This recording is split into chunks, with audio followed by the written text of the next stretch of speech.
Quentin Leclerc, un éminent homme d'affaires français et veuf, entamait un nouveau chapitre de sa vie, marqué par un amour inattendu. Après des années de deuil suite à la perte de sa femme, l'arrivée de Claire Dubois, une jeune femme éblouissante et pleine de vie, nettement plus jeune que lui, apportait une nouvelle lumière dans son monde.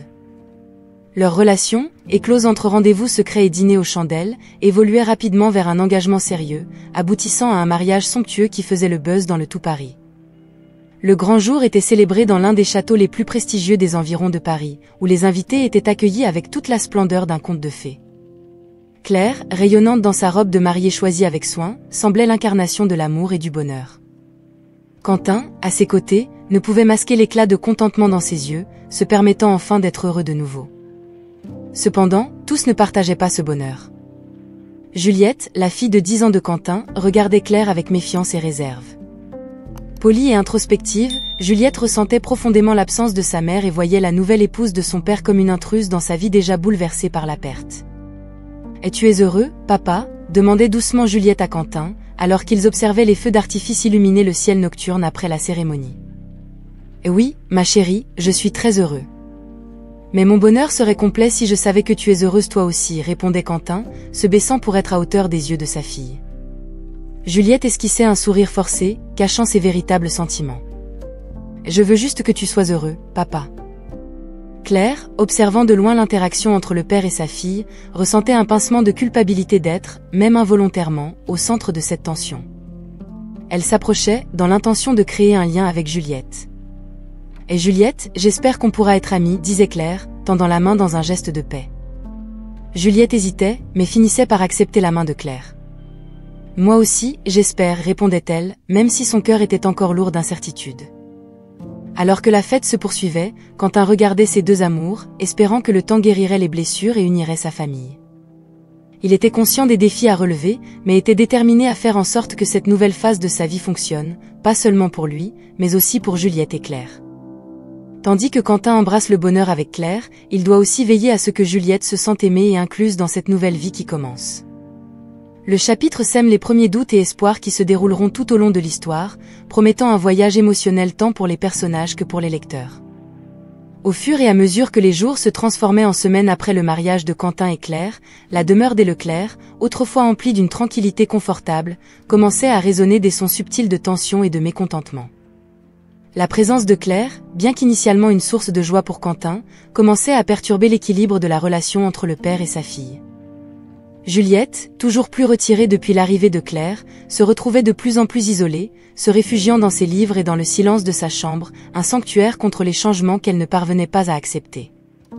Claire, de son côté, s'efforçait d'établir un lien avec Juliette, mais chaque tentative semblait seulement creuser le fossé entre elles. « Et Juliette, ça te dirait qu'on aille au parc ensemble cet après-midi ?» Claire tenta de briser la glace un matin, cherchant à se rapprocher d'elle.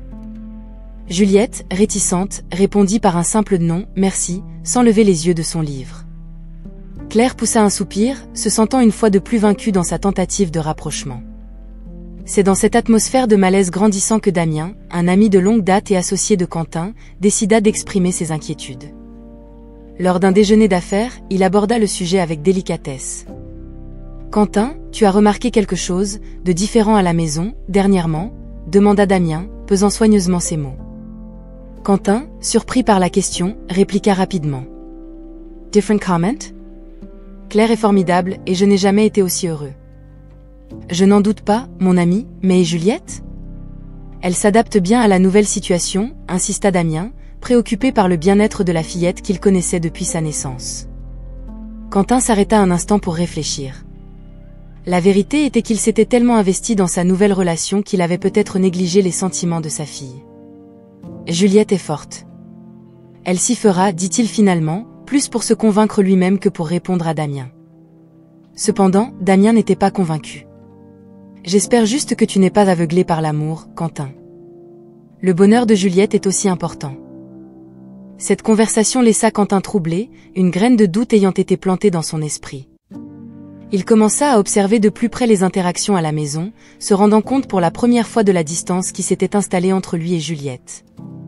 La réalisation le frappa de plein fouet, son nouveau bonheur avait peut-être un prix plus élevé qu'il ne l'avait imaginé. Alors que l'automne s'installait, apportant avec lui une fraîcheur annonciatrice de changement, la tension au sein de la résidence Leclerc atteignit un point critique, culminant dans un événement qui ébranlerait les fondations déjà fragiles de cette nouvelle famille.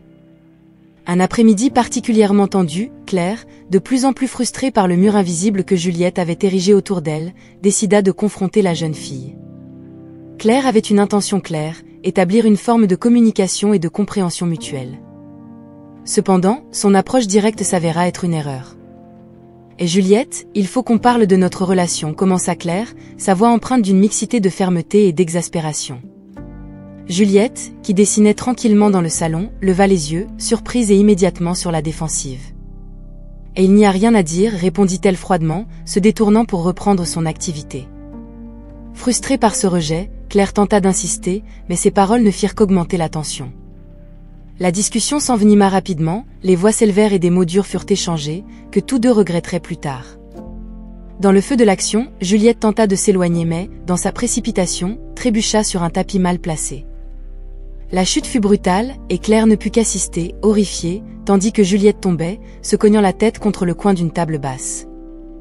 Le silence qui suivit était assourdissant, rompu seulement par les sanglots étouffés de Juliette, qui avait maintenant une coupure profonde au-dessus de l'œil. Lorsque Quentin rentra à la maison et tomba sur la scène, Claire tentant, en vain, de consoler une Juliette blessée et effrayée, son cœur se brisa. Voir sa fille souffrir, tant physiquement qu'émotionnellement, fut un coup dévastateur.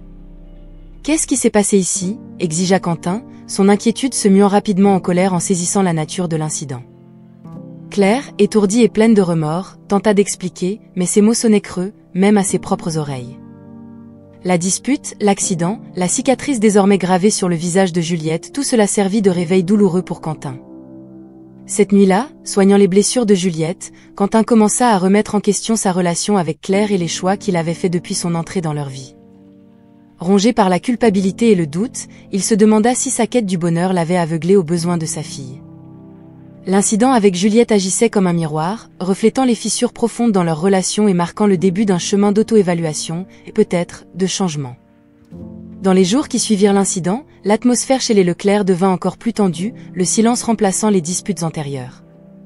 Quentin, plongé dans ses réflexions et ses doutes sur sa relation avec Claire et son impact sur Juliette, ne remarqua guère les plans que son épouse commençait à tramer dans l'espoir de restaurer la paix, ou du moins le semblait-il.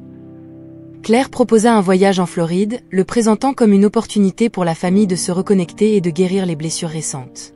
« Ça nous fera du bien, Quentin. » Une chance de repartir à zéro, loin de tout ça, insista Claire, ses yeux brillants d'une conviction que Quentin voulait désespérément croire.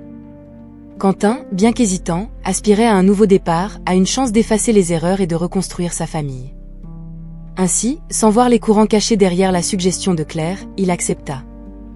Claire, sous son apparence aimable et préoccupée, avait d'autres plans. Son but n'était pas la réconciliation, mais plutôt de créer une situation où Juliette serait vulnérable, loin de la sécurité et du regard scrutateur de la maison. La Floride, avec ses plages étendues et sa foule de touristes, offrait le décor parfait pour ses desseins sinistres. À l'approche du voyage, Claire s'occupa de chaque détail, veillant à ce que tout soit parfaitement planifié. Quentin, consumé par la culpabilité et l'espoir de réparer sa relation avec Juliette, ne voyait pas les failles dans le récit de Claire, ni ne questionnait ses motivations. « Et tu vas voir, Juliette, ça va être amusant », tenta Claire de convaincre la jeune fille, essayant d'insuffler un ton d'enthousiasme dans sa voix. Juliette, marquée par la méfiance et sa récente cicatrice, se contenta d'acquiescer, incapable de partager l'optimisme de Claire. Au fond d'elle, elle ressentait une inquiétude, une intuition que le voyage ne serait pas le nouveau départ promis. Une fois en Floride, Claire passa rapidement à l'action, manipulant les circonstances pour s'assurer que Juliette se retrouve souvent seule, explorant les attractions près de l'hôtel. Quentin, distrait par des engagements professionnels à distance et par l'effort de renforcer son lien avec sa fille, ne parvint pas à percevoir le jeu dangereux auquel Claire se livrait. Dans l'un de ces moments, alors que Juliette était éloignée sous la promesse d'une aventure à elle, Claire a mis en place la dernière pièce de son plan néfaste. Hors de vue de Quentin, elle a créé l'opportunité parfaite pour que Juliette disparaisse dans l'immensité inconnue de la ville touristique. Tandis que Quentin et Juliette voyaient ce voyage comme une chance de guérison, Claire y voyait une opportunité de se débarrasser de ce qui, dans sa vision déformée, l'empêchait d'avoir Quentin pour elle seule. Ce chapitre pose un prélude sinistre aux événements qui s'apprêtent à se dérouler, marquant un point de non-retour dans le récit. Le voyage en Floride, conçu initialement comme un nouveau départ pour la famille Leclerc, s'est rapidement transformé en un cauchemar que Quentin n'aurait jamais pu imaginer. L'idée, suggérée par Claire avec un enthousiasme qui cachait ses véritables intentions, était de passer du temps de qualité ensemble, loin des souvenirs et des tensions de Paris. Cependant, sous la surface de cette proposition apparemment innocente, se cachaient des plans sinistres. Durant les premiers jours sous le soleil de Floride, l'atmosphère était empreinte d'une joie superficielle. Quentin, bien qu'encore préoccupé par la dynamique fragile entre Claire et Juliette, s'est laissé croire que peut-être, après tout, les choses pourraient s'améliorer. Mais cet espoir s'est évanoui aussi rapidement qu'il était apparu. Un après-midi chaud, tandis que Quentin était occupé avec un appel de travail urgent, Claire a suggéré à Juliette d'explorer la plage près de l'hôtel. La fillette, avide d'un peu d'aventure et de soulagement des tensions constantes, a accepté avec enthousiasme. Et si on allait vers cette partie plus tranquille ? On pourrait ramasser des coquillages, a proposé Claire, un sourire aux lèvres, une expression que Juliette, dans son innocence, a interprétée comme sincère. Ce qui a suivi fut une série d'événements méticuleusement planifiés par Claire. Distraite par l'activité, Claire s'est éloignée discrètement, laissant la fillette complètement seule dans une zone inconnue de la plage.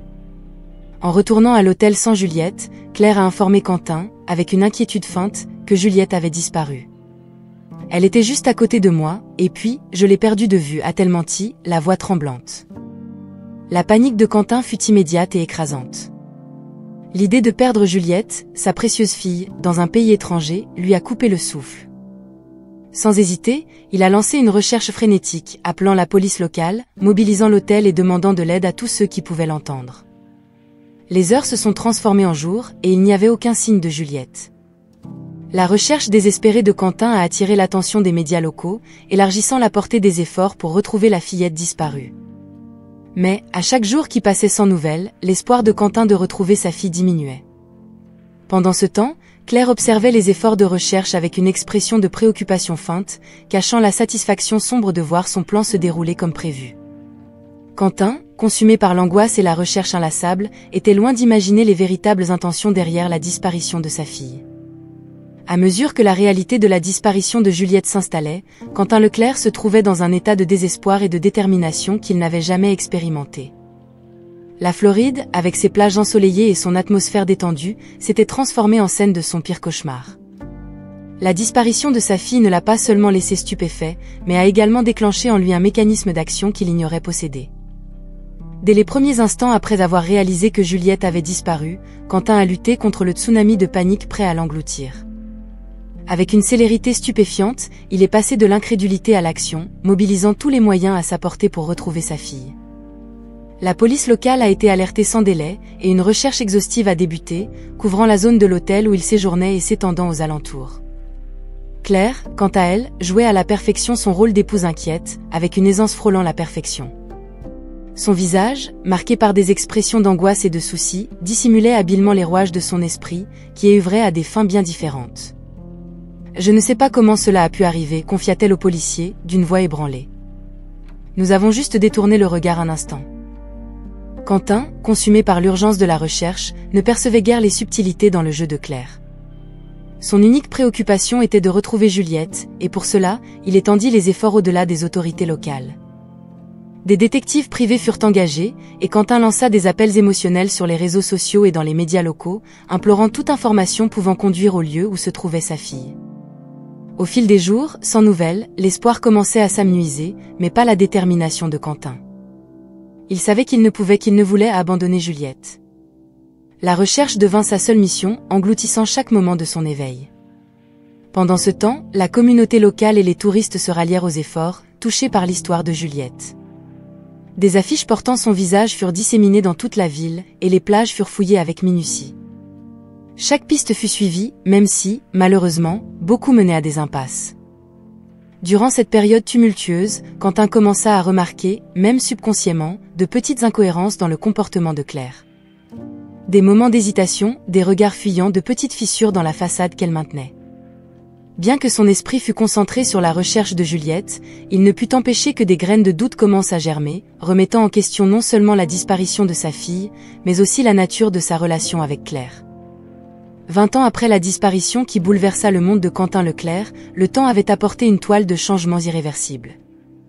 La quête incessante de Juliette, bien que jamais officiellement abandonnée, s'était transformée en un silence douloureux, une plaie ouverte que même le temps n'avait pu guérir complètement.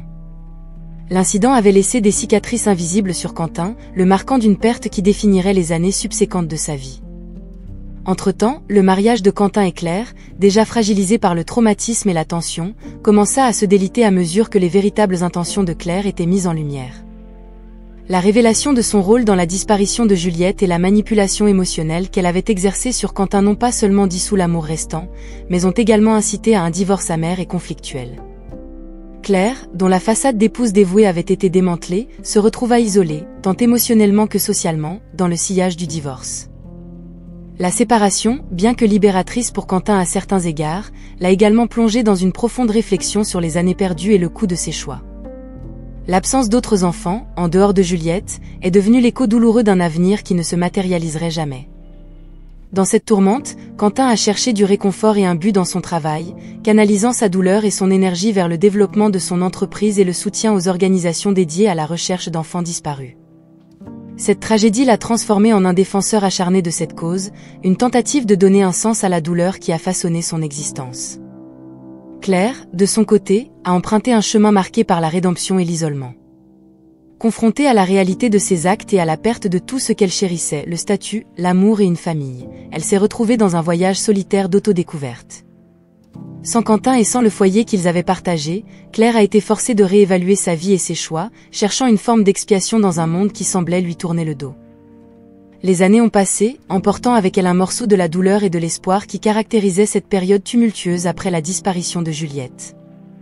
Quentin et Claire, désormais sur des chemins séparés, portaient les stigmates de cette époque, chacun à sa manière gérant les conséquences d'une tragédie qui a changé le cours de leur vie. 2 décennies après la disparition de Juliette, la vie a mené Quentin au Nevada, un détour inattendu lors d'un voyage d'affaires. Là, dans un café au bord de la route, un lieu sans prétention mais accueillant, le destin préparait une rencontre qui défierait les probabilités et la logique. Quentin, habitué à la routine de ses voyages, cherchait simplement un moment de repos et un café pour raviver son esprit. Cependant, en entrant dans l'établissement, son attention a été captée par une serveuse qui se déplaçait entre les tables avec grâce et efficacité. Il y avait quelque chose en elle, une présence presque palpable, qui l'a poussé à l'observer plus attentivement. La serveuse, en s'approchant pour prendre sa commande, a révélé sans le vouloir une cicatrice au-dessus du sourcil et un détail qui a fait s'arrêter le cœur de Quentin. C'était une marque singulière, une qu'il connaissait bien, mais qu'il n'aurait jamais espéré trouver là, si loin de tout ce qu'il connaissait. « Pardon, je n'ai pas pu m'empêcher de remarquer, votre cicatrice », Quentin a commencé, hésitant, ne voulant pas paraître intrusif. Elle est assez distinctive. La serveuse, Juliette, a touché la cicatrice de manière réflexive, un geste qui témoignait d'une familiarité douloureuse. « Et oui, c'est une vieille histoire », a-t-elle dit, avec un sourire triste. « Et une dont je ne me souviens pas complètement. » Ces mots ont résonné dans l'espace entre eux, chargés de signification. Quentin a senti une vague d'émotion l'envahir, un mélange d'espoir et de peur. « Et vous ? Vous savez comment vous avez eu cette cicatrice ?» a-t-il demandé, sa voix presque un murmure. Juliette a secoué la tête. « Pas exactement. J'ai une amnésie partielle. Il y a beaucoup de choses de mon passé qui sont un mystère pour moi. » La conversation qui a suivi était marquée par une prudence mutuelle, Quentin partageant des détails sur la fille qu'il avait perdue il y a 20 ans, et Juliette écoutant avec une intensité qui révélait plus qu'un simple intérêt poli d'une étrangère. Au fur et à mesure de leur échange, Quentin ne pouvait s'empêcher de ressentir une connexion indéniable, un fil invisible qui semblait le lier à cette jeune femme de manière inexplicable. Poussé par une impulsion qu'il ne pouvait expliquer, Quentin décida de risquer le tout pour le tout avec une question. « Juliette, as-tu déjà envisagé qu'il y ait plus dans ton histoire ? Que peut-être des gens te cherchent ?» La question sembla toucher Juliette profondément, ses yeux se remplissant de larmes non versées. « Je me le suis toujours demandé, admit-elle, mais je n'ai jamais su par où commencer. » Quentin, face au gouffre du et ici, réalisa que cette rencontre pourrait ne pas être une simple coïncidence. Peut-être que, d'une manière ou d'une autre, le destin avait guidé ses pas jusqu'à ce café, jusqu'à Juliette, leur offrant une chance de dévoiler les mystères du passé, et peut-être, de guérir les blessures que le temps n'avait pas su fermer. Après leur rencontre destinée dans le Nevada, Quentin et la femme qu'il savait maintenant être sa fille, Juliette, ont commencé un processus délicat de reconstitution des liens perdus. Assis dans un café tranquille, à l'écart des distractions du monde extérieur, ils ont commencé à partager leurs histoires, tissant ensemble les fils usés par le temps et la mémoire. Quentin, avec un mélange de prudence et un besoin dévorant de se reconnecter, raconta à Juliette les années de recherche désespérée, la douleur déchirante de son absence et l'effondrement de son mariage avec Claire sous le poids de la vérité. Chaque mot était chargé d'émotion, témoignant de l'amour inébranlable d'un père. Juliette, écoutant attentivement, partagea des fragments de son propre voyage, les souvenirs flous luttant pour se frayer un chemin à travers le brouillard de l'amnésie, la sensation persistante que quelque chose, ou quelqu'un, manquait dans sa vie. La cicatrice au-dessus de son œil, une marque physique du passé, servit de lien crucial pour dévoiler sa véritable identité. À mesure que les pièces du puzzle s'emboîtaient, la colère et la tristesse face aux actions de Claire émergeaient, mêlées à un soulagement écrasant pour ses retrouvailles. Quentin, renforcé par la présence de Juliette, savait que l'étape suivante était de confronter Claire et de chercher justice pour les choix qui avaient si radicalement changé le cours de leur vie. La confrontation avec Claire fut tendue et émotionnelle. Quentin, accompagné de Juliette, fit face à Claire, exigeant des réponses et de la responsabilité. Claire, devant Quentin et la fille qu'elle avait tenté d'effacer de leur vie, n'avait nulle part où se cacher. Les justifications et les mensonges qui avaient soutenu ses actions s'effondrèrent sous le poids de la vérité révélée. « Je pensais faire ce qui était le mieux pour nous, pour moi », confessa Claire, ses mots sonnant vides face à l'ampleur de son erreur. « Mais je vois maintenant le mal que j'ai causé. » L'aveu de Claire, bien que tardif, était une étape nécessaire sur le chemin de la rédemption. Quentin et Juliette, faisant face à la femme dont les décisions avaient causé tant de souffrance, trouvèrent une clôture, non pas à travers la vengeance, mais grâce à la compréhension et au pardon. Pardonner à Claire n'effaçait pas les cicatrices du passé, mais permettait au père et à la fille de se libérer des chaînes de l'amertume et du ressentiment. En affrontant ensemble les fantômes du passé, ils redécouvraient le sens de l'amour familial et de la résilience, ouvrant la voie à un avenir rempli de possibilités et d'espoir. Tandis que Claire fait face aux conséquences de ses actes, elle aussi se lance dans son propre chemin de découverte de soi et de recherche de rédemption. Au fur et à mesure que le voile du passé se levait doucement, Juliette se trouvait face à l'immense défi de réconcilier ses deux identités, la fille qu'elle avait toujours cru être et la fille que Quentin n'avait jamais cessé de chercher. Ce processus de réconciliation n'était pas seulement une question d'accepter la vérité sur ses origines, mais aussi de guérir les blessures laissées par des années de questions sans réponse et une vie construite sur une réalité incomplète. Quentin, aux côtés de Juliette, est devenu bien plus qu'un père, il était son guide et son plus grand soutien dans ce voyage d'autodécouverte et de guérison. Il comprenait que le chemin vers la récupération émotionnelle de Juliette serait long et parfois douloureux, mais il était déterminé à être à ses côtés à chaque étape, l'aidant à tisser les pièces fragmentées de sa vie en un tout nouveau. Ensemble, père et fille se sont lancés dans une série de voyages, à la fois physiques et émotionnels. Quentin emmena Juliette dans les lieux qui avaient été significatifs pour leur famille avant sa disparition, partageant des histoires et des souvenirs qui dessinaient un tableau de l'amour et de la joie qui avait été brusquement interrompu. Chaque histoire, chaque lieu visité, aidait Juliette à se connecter avec son identité perdue, remplissant les vides de sa mémoire avec des couleurs et des émotions. « C'est ici qu'on venait les week-ends », Quentin lui dit un jour, alors qu'il marchait au bord d'un lac tranquille.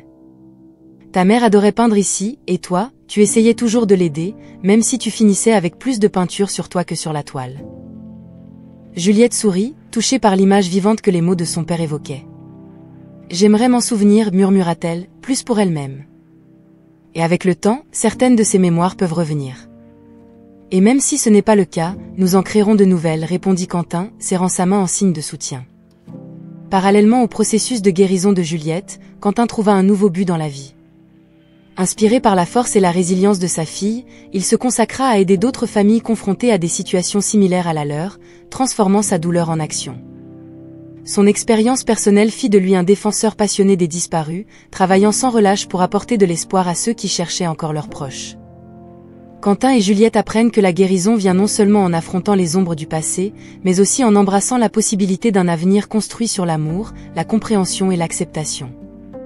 Ce chapitre célèbre la résilience de l'esprit humain et la capacité de trouver de la lumière même dans les moments les plus sombres, marquant le début d'un nouveau chapitre d'espoir et de renouveau pour Juliette et Quentin. Avec le processus de guérison bien engagé, Quentin et Juliette ont commencé à regarder vers l'avenir avec une nouvelle perspective. Unis non seulement par les liens du sang, mais aussi par un objectif commun, ils se sont dédiés à transformer leur voyage personnel de douleur et de perte en une force pour le bien, aidant d'autres qui faisaient face au tourment d'avoir des êtres chers disparus.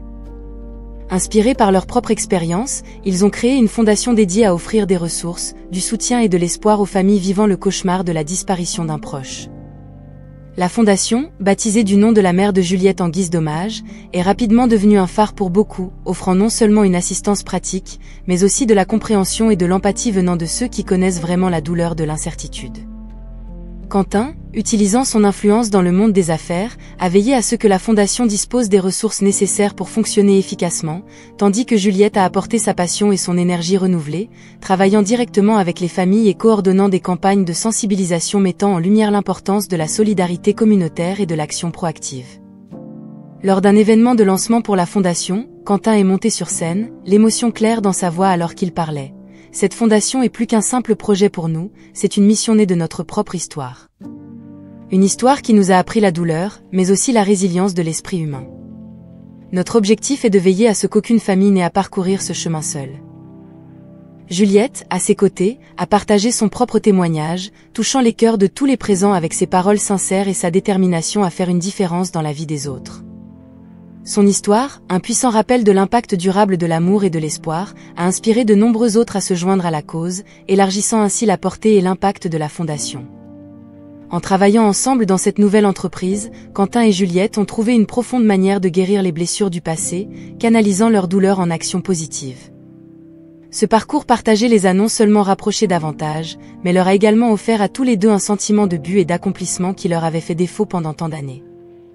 Pour Quentin et Juliette, la fondation n'est pas seulement un héritage de leur parcours de douleur et de guérison, mais aussi un témoignage de l'amour indéfectible qui les unit et de la lumière qu'ils peuvent apporter dans la vie des autres. Ce chapitre marque le début d'un nouveau chapitre dans leur vie, rempli de buts, d'amour et de la promesse de nouveaux départs. Alors que le soleil se couche, baignant la ville de tons dorés, Quentin et Juliette, réunis en tant que père et fille, se retrouvent dans un moment de profonde réflexion et de gratitude. Leur parcours, bien qu'entaché de périodes sombres et de désespoir, ont abouti à une belle tapisserie de réconciliation et de renouveau. Ensemble, ils se tiennent au bord d'un nouveau chapitre, regardant vers l'avenir avec un mélange d'espoir et de détermination. La fondation qu'ils ont créée ensemble est devenue non seulement un témoignage de leur histoire partagée, mais aussi un symbole des liens indestructibles qui les unissent. Le travail acharné et le dévouement à aider d'autres familles dans des situations similaires ont offert à Quentin et Juliette non seulement un sentiment de but, mais aussi un chemin vers la guérison émotionnelle et le renforcement de leur relation. Par une après-midi paisible, alors qu'ils marchent ensemble dans le jardin de la fondation, entourés de fleurs qui commencent à éclore, Quentin regarde Juliette avec un sentiment d'admiration et un amour profond. « Et tu as apporté tant de lumière dans ma vie, Juliette. Ta force et ton courage m'inspirent chaque jour, dit-il, sa voix chargée d'émotion. » Tenant la main de son père, Juliette répond avec un sourire qui illumine son visage. « Je n'aurais pas pu arriver jusqu'ici sans toi, papa. Tu m'as montré la véritable signification de la résilience et de l'amour inconditionnel. Ensemble, nous pouvons faire la différence dans la vie de tant de personnes. » Dans ce moment de communion et de compréhension mutuelle, Quentin et Juliette comprennent que, malgré les défis auxquels ils ont été confrontés, ce sont les liens d'amour et de confiance qui les ont maintenus unis et les ont guidés à travers les tempêtes. Ils reconnaissent que tant qu'ils resteront ensemble, en se soutenant mutuellement, il n'y a pas d'adversité qu'ils ne puissent surmonter.